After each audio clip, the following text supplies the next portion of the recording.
Hail Biafra. This is Biafra Liberation Army Network coming to you again. Please do subscribe, like, share, and comment.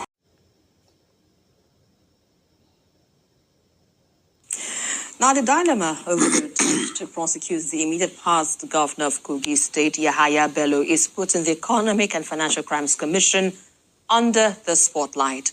But the EFCC chairman, Ola Olukoyede, has vowed to pursue it to a logical conclusion. Olukoyede vowed to resign as EFCC chairman if the embattled former governor of Kogi State is not prosecuted.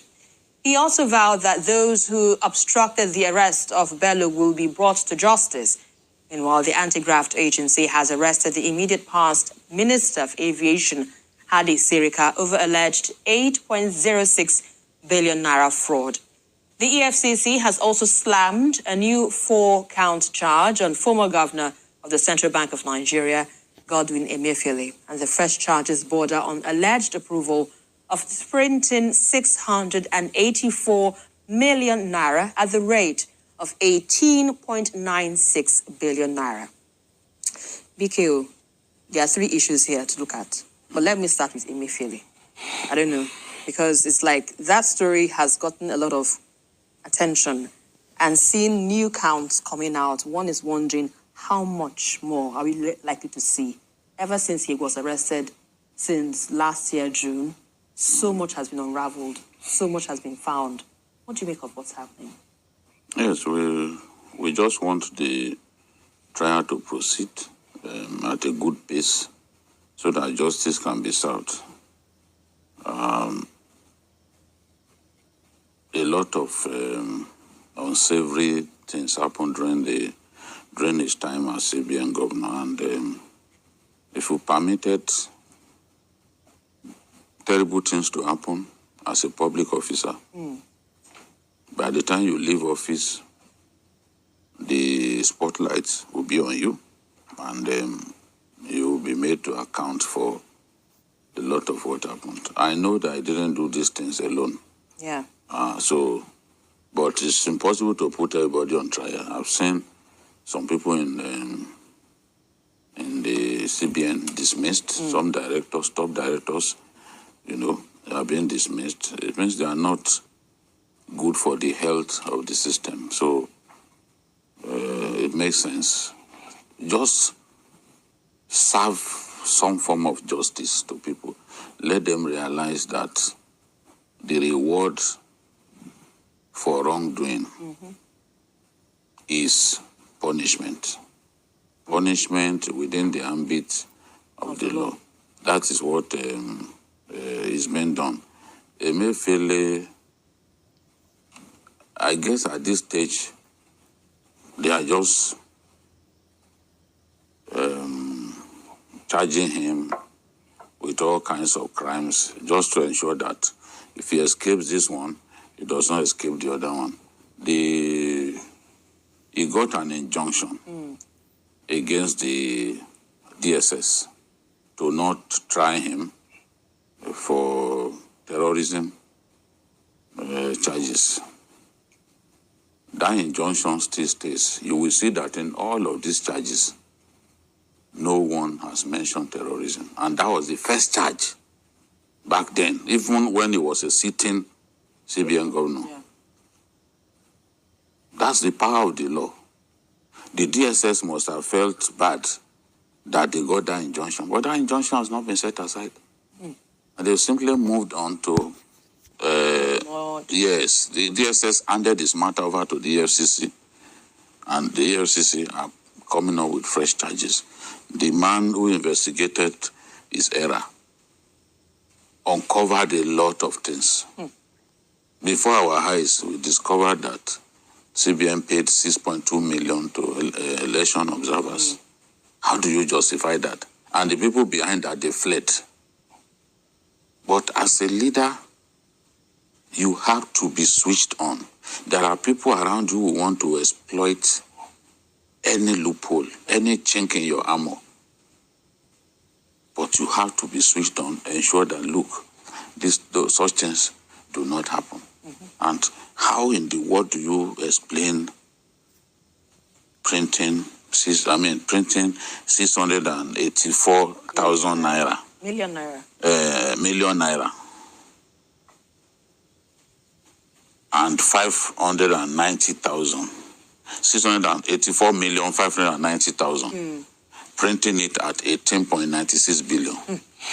How do you justify that? So questions have to be answered. Maybe this is the new way of doing things.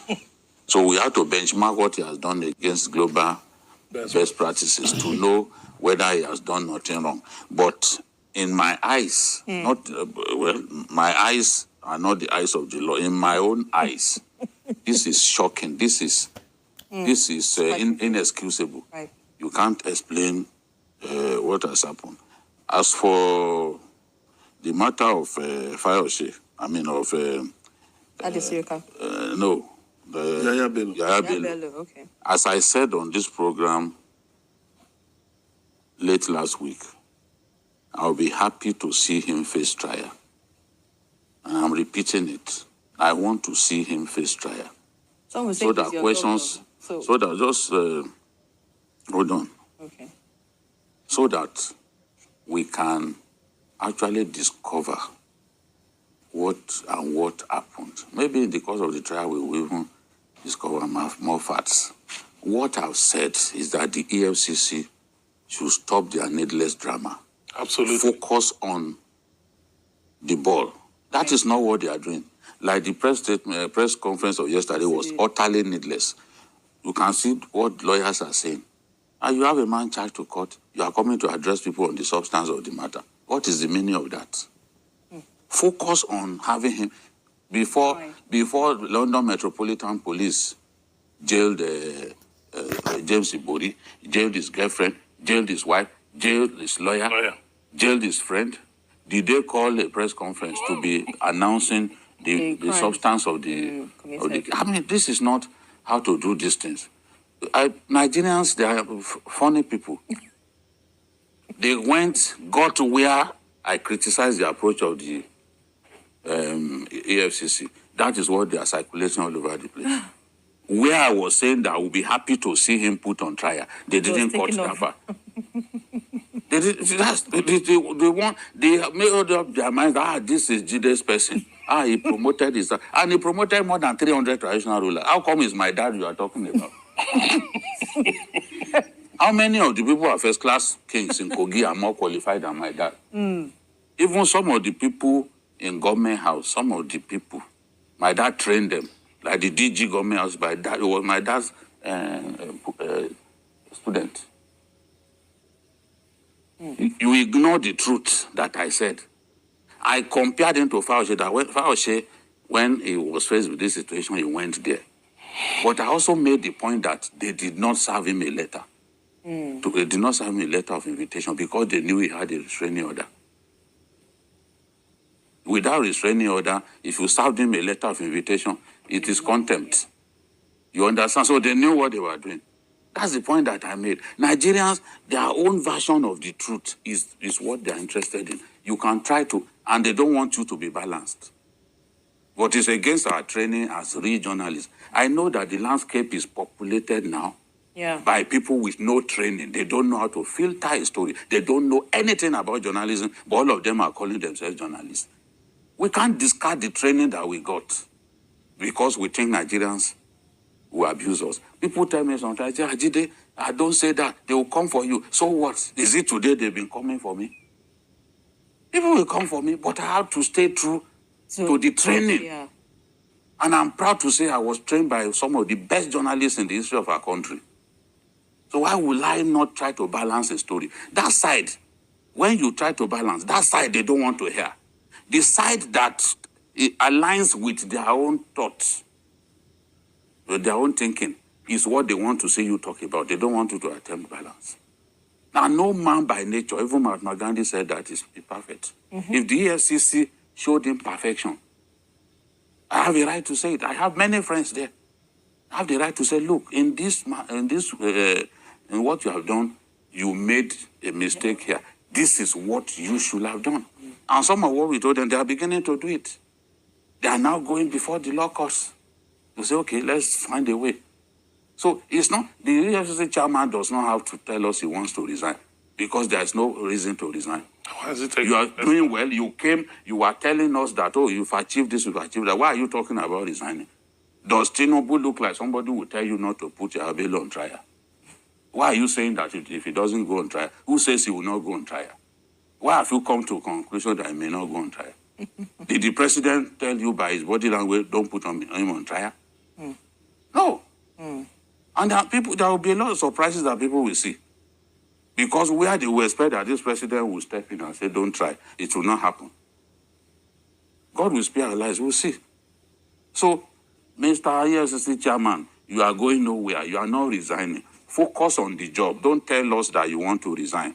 As far as we are concerned, you may have made mistakes here and there, but you are doing a good job. Right. So don't tell us that you want to resign.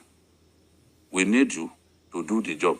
We are tired of EFCC losing cases, especially against politically excluded. Akobolo came of Nemasa. They just lost. After more than 7 years. Adoke, they lost that one earlier. Akobolo came in. They just lost Nemasa. Yes, they just lost again. And we must not say that their processes are wrong. We will talk. We will talk.